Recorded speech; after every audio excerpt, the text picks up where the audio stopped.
So I know I've had a number of requests to respond on PoliDice, so just have a listen to his argument here. One thing that I hope we can all agree on is that charity is good and important.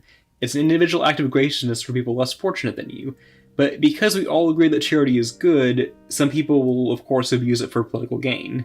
Anytime that a progressive says that we should raise taxes to help the poor, some conservative libertarian will inevitably drop by just to say, if you want to help people, why don't you just give your own money? So when we speak about charity, you're talking about something to do with voluntary exchange. There's no voluntary exchange to do with government taxation, and Milton Friedman pointed out rightly himself that a contribution denotes voluntarism, and he went on to mention how taxation, there is no voluntary contribution involved. In other words, it's done through coercion. That's the reason why socialists have to get an argument in terms of charity. 100% of charity is to do with capitalism. Again, when you look back in history to 1843, when the income tax was imposed in Great Britain, nobody consented to that. Consent is something that you require permission. And if you take for somebody without their permission, it doesn't matter even if you call it a law. If you take without consent, it's called theft. People will, hold their hands up and say, well, we need some form of taxation to some extent. Fair enough, that's a whole other argument. There's no voluntary action involved with government taxation. Point being, it's not charity. Right off the bat, that's stupid because we do give to charity, yet somehow we still have problems because, one, most of the money we give to charity goes to specific non-political causes like cancer research, disaster relief, and aid to children and people with disabilities. And two, no individual has enough money to solve these problems. Well, that's an irrational argument, because when you're speaking about this today with today's economy, of course there's going to be a problem, because people are already paying out enough out in high taxes, etc. to pay for all the public services, the social security and whatnot. So that's what the problem is. People have not got the money in their pockets to be able to afford to do so. There's a lot of people who can't afford to give charitably. The other thing is the community spirit was destroyed through the welfare state. The welfare state drew the attitude from people that, oh well, I don't need to give charitably, I don't need to give money or anything because the state will just do it for me. It created a dependent class. That's not to say there aren't people with a community spirit and they do give charitably, and there are people who do that. You can't, draw that comparison or use today's example as some sort of, argument to say, well, here's why charity doesn't work, because you're looking at it for the perspective of today's economy. Another issue you've got is the high inflationary issue. The real inflation, that is, because of running the printing press, where it's every £1 and $1 the value of the product. For every £1 and $1 that you print, there's one plus debt added to the currency, so the more and more paper that they print in circulation, the currency devalues in purchasing power. Although it looks like the prices are driving up, it's actually the valuation of your currency driving down.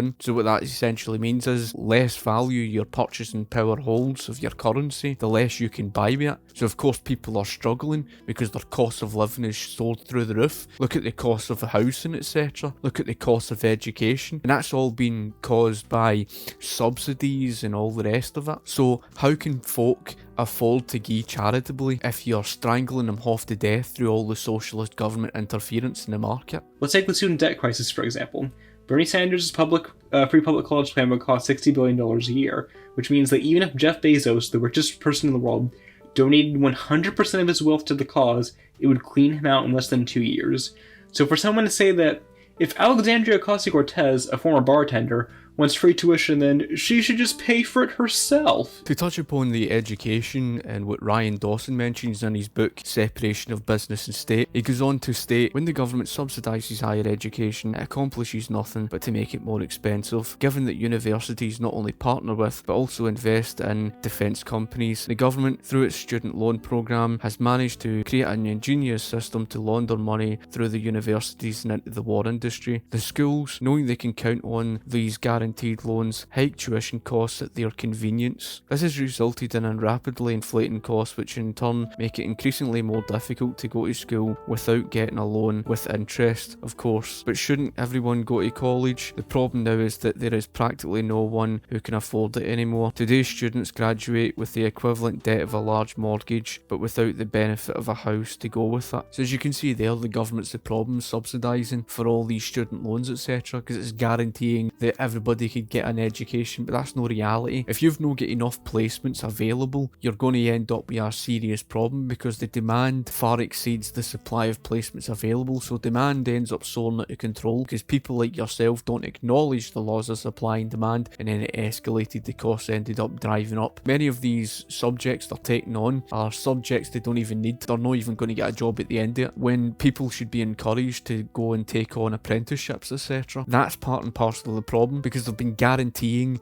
that, oh, everybody could go to it, but there's only so many placements available. If you're subsidising, you're getting all these student loans, etc., then the costs are going to soar out of control. So it's no surprise why there's an issue, because government created the problem itself. Is ridiculous, and it doesn't even cover stuff like universal healthcare and public infrastructure, things that every other developed country has no trouble with. Well, I don't know where you seem to get the information from. I'm from a country that faced the heavy nationalisation, etc. And Thatcher, of course, had no choice but to bring in the privatisation. The reason being is because money only comes from two places: the private sector taxpayer or the printing press. Now, if you're going to run the printing press, you're going to face currency devaluation. That's what leads to the inflation, because like a balloon, it inflates in size, just like if you keep on printing the currency, it's just like that, it inflates and it causes currency devaluation. You end up soaring inflation through the roof, and you saw that in the 1970s. Ted Heath tried to combat that with the price ceiling, and it ended up causing a shortage at the pump in 1974. He ended up facing the winter of discontent in 1978 because of all the problems that you were facing. Britain nearly facing hyperinflation as a result of all that heavy nationalisation. But well, if you've barely got a private sector left to pay for it, how else are you going to pay for it? You've only got the printing press, and running the printing press is just going to drive you towards hyperinflation. That's the very reason why Zimbabwe faced hyperinflation. It's the same reason why Chile faced hyperinflation.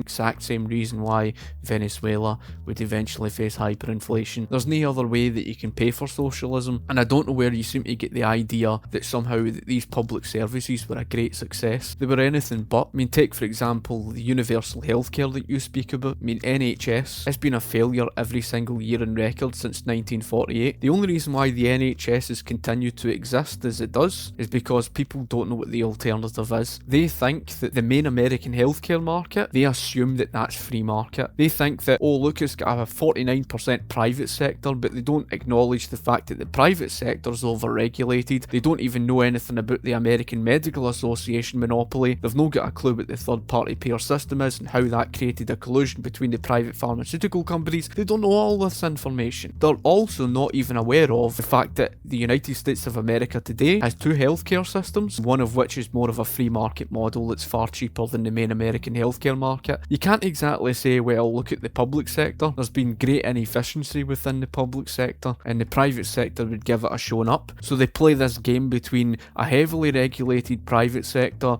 and nationalisation, and the whole question about a self-regulating free market is just, brushed aside as if it doesn't even exist. Dear conservatives, if you want to spend hundreds of billions, sometimes trillions of dollars on the military, border security, mass incarceration, police militarization, then why don't you just pay for it yourself instead of making other people pay for it? I completely agree with you. I think that should be the case, because I don't agree with all the war intervention, etc. I think it's important, however, that a country does have, strong defence, but I believe in the free market. I think there has been a very big problem. What you see with conservatives today is the fact that a lot of them aren't even true conservatives. In America's terminology, you've got the difference between the paleo-conservatives and that of the neo-conservatives. Neo-conservatives are the big government. They support this to do with corporatism, so corporate welfare, etc. They're not really in favour of anything to do with capitalism. True conservatives, such as your paleo-conservatives, they're the ones who support the free market. Conservatives don't actually believe in systemic charity.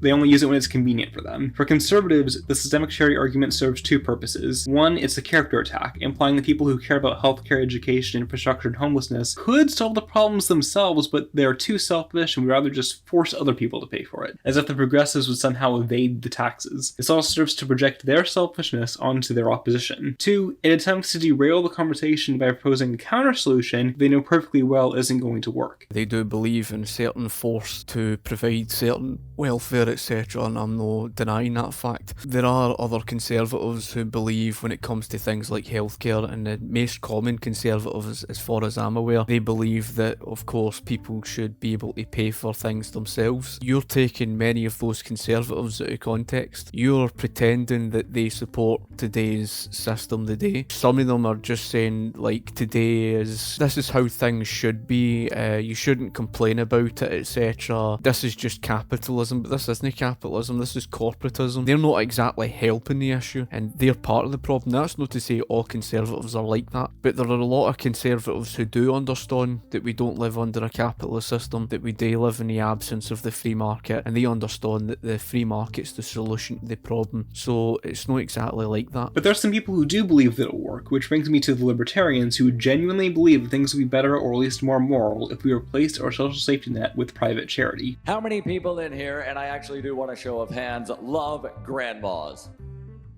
How many of you would donate money to feed grandmas? I do not see a single person that did not raise their hand. That's how you fund Social Security, Medicaid, and Medicare. There are 4 central problems with this. 1. Charity organizations aren't always very effective. Of course, there are lots of charities that do lots of good, critical work, but having private organizations, especially if you don't intend to have them well regulated, leads to inefficiency, waste, scams, and lots of money that doesn't make it to the intended destination. So the foreign aid issue is a whole other issue, and the inefficiency of what he's talking about may to do with a government problem. That's not at all to do with a free market. In a free market, money does go directly to where they want it to go. Government ends up taking the aid and gives it to another government. It's just like what you see with the foreign aid in the African countries, etc. He touches upon the social security. The problem with his argument, and Milton Friedman even pointed this out himself. The reality is that if you look at every program that the government has adopted in the direction of extending its scope, it took an enormous propaganda campaign by special propaganda groups to get those measures passed. There was no underlying public demand for those measures. On the contrary, the demand had to be created. It had to be developed. It had to be produced. And it was created, it was developed, it was produced by people who sincerely, I'm not questioning their sincerity, who sincerely wanted to see an expansion in the scope of government. It's a Ponzi scheme. They're taking a large percentage of your money. All it's done is it pushed up the cost of living. The other thing is the fact that the heavy debt that you've taken on with it, the largest factor for why you've got a soaring debt crisis is the social security, because, and I'm not talking about your official figure, I'm talking about the real debt figure. So in the United Kingdom it's about £9.6 trillion. In the United States it's probably more than $220 trillion. And the reason why you've got such a soaring debt crisis because of all the unpaid pensions, etc. So in other words, that is indicating to you that you could never afford it. Was there an overwhelming demand for Social Security in the 1930s when the law was adopted? Far from it. There was no public demand for it. It had to be sold. How was it sold? By the slickest devices of Madison Avenue, by imaginative packaging and deceptive labeling. Social Security was sold as an insurance scheme. It is not an insurance scheme. There is very little relationship to the amount of money any one individual pays and the amount of money he is entitled to receive. Social Security is a combination of a bad tax system with a bad way of distributing welfare. And if you honestly think the debt is just something that you can just completely brush aside and ignore as if it doesn't even matter, and think that, oh well, nothing's happened to us in the past 70 plus years. If you're like one of those modern monetary theorists who live in cloud cuckoo land somewhere and think you can just ignore the debt crisis, you're having a laugh. Because that just isn't reality. Why is it that you've got such a negative perspective, a negative view of people? Why have you got such a pessimistic view of people? The view is to basically say you've got no faith in humanity. So why then have you got faith in government? That's what I don't understand. Because government's made up of people. The only difference is you're forcing the issue, your cost of living and everything, in the name to pay for all the social security. So you didn't exactly help the poor, did you? You just made life less affordable, shall I say? You made it more difficult for them. Because there are too many different actors at play, and mismanagement will inevitably happen without the kinds of bureaucratic structure that a well-organized government has. And that's not some random sketchy charity, that's Red Cross. Counter-argument. We could still have these government organizations doing the work, but the money will be raised voluntarily, which I'll get to later. 2. When times are bad, more people will need money, while fewer people will be able and willing to give. If the economy crashes, then the number of people who lose their jobs and need help will skyrocket, and then people who giving into charities will plummet because people will save any money they have for themselves and their families. There's a reason the New Deal happened during the Great Depression, not the Roaring '20s. The market was never the cause of the Great Depression. They manipulated the interest rates, they were changing the reserve ratios, they were printing the fiat currency out of thin air because they temporarily stripped away the gold standard. That's what led to the Great Depression. FDR came to their saviour. But he really didn't. He pushed up the costs on consumers because he restricted the productive output. Now somebody asked the question with regards to that of the Irish potato famine. Well, like I says, it's actually the British aristocracy that was standing in the way of Turkey that was wanted to give $10,000 in charity. Now, if you don't understand what $10,000 is worth in the Industrial Revolution, it's worth an absolute bomb, and they wanted to give charitably. When it comes down to the charity, people are willing to give, and charity proved successful throughout the 19th century, so I don't understand where you're coming from by that argument. 3. Replacing taxes with charity is unfair, as it shifts the burden on the people most willing to give instead of people most able to pay. Again, I'm pro-charity in the same way that I'm pro-tipping. Let's get one thing straight. If you live in America, you have to tip. Servers here rely on tipping to make a living, and as long as that's true, if you don't do it, you're an asshole. Sorry. Thank you.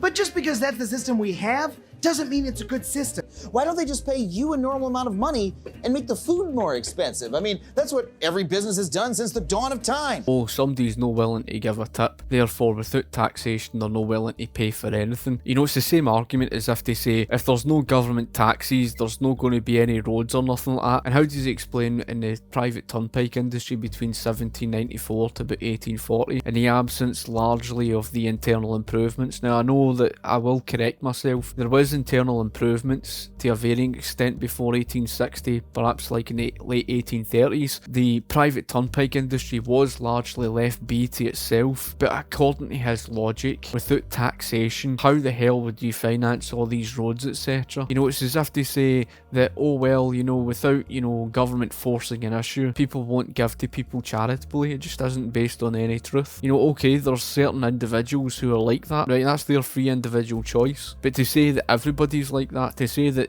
society's like that in general is just nonsense. And tipping is a very generous analogy because 1, there's an immediate social pressure to do so. 2, the financial contribution is very small. And 3, it's much harder to rationalize not paying a tip than it is to rationalize not paying taxes. Yet even despite this, tipped workers make significantly less and are much more likely to be impoverished than non-tipped workers. These are things that are good individually, but systematically shouldn't exist. Systemic charity is a system that rewards people for being selfish.